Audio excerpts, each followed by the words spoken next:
Hey everybody, Miss Tracy here, and today we are reading Little Bat's Halloween story. Here we go. The sky was beginning to brighten with the red-orange glow of a spring dawn. Little Bat and his mother flew home to the library attic roost to rest. All along the attic walls, bats took hold with their feet and clawed thumbs, wrapped their wings around their bodies, and settled down to sleep. Mother Bat found a spot close to the attic floor.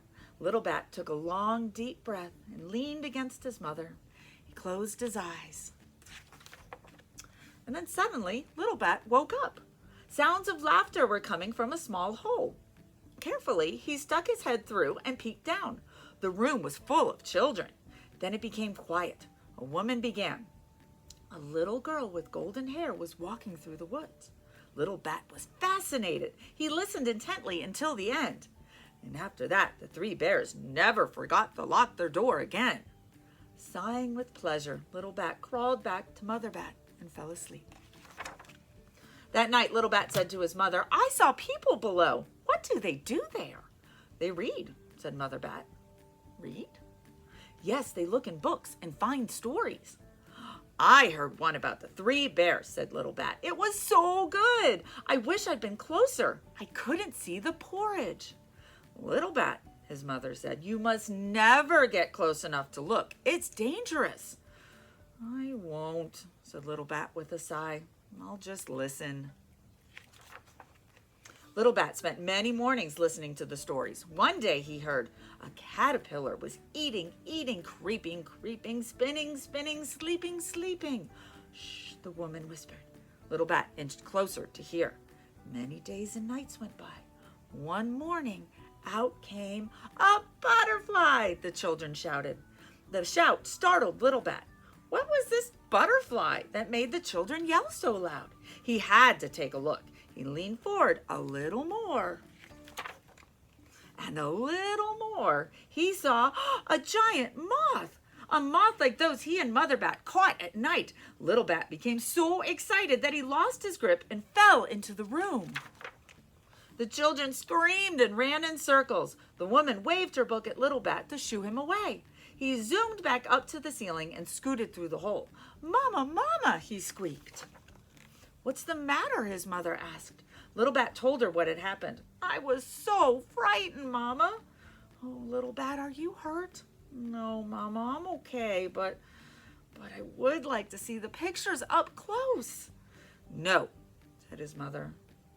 "Never?" asked Little Bat. Mother Bat stared into the room below. "Well, maybe there's a time when it can be done," she said. "You must wait for changes." "Changes?" "You'll see." Summer was coming. The nights grew shorter and the bats were busier. There were thousands of mosquitoes, moths, and mayflies to eat each night before flying back to the attic. The busy summer nights were tiring, but Little Bat always stayed awake for the stories.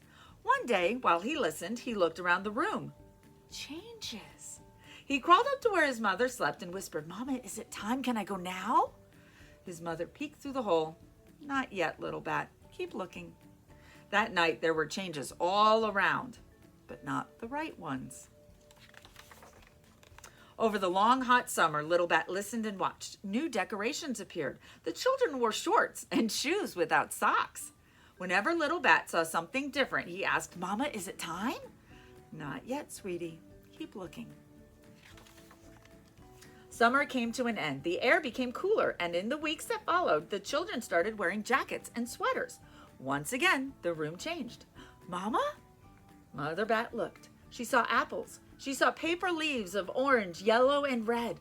"Soon, Little Bat, soon," she said. With the fall, the nights grew longer again. The bats were not as busy now. Each night, there were fewer and fewer insects to catch. In the early morning light, the leaves on the trees blazed gold and red. They were plucked by chilly breezes and tossed to the ground. The bats were slowing down. It was nearly time for their winter sleep.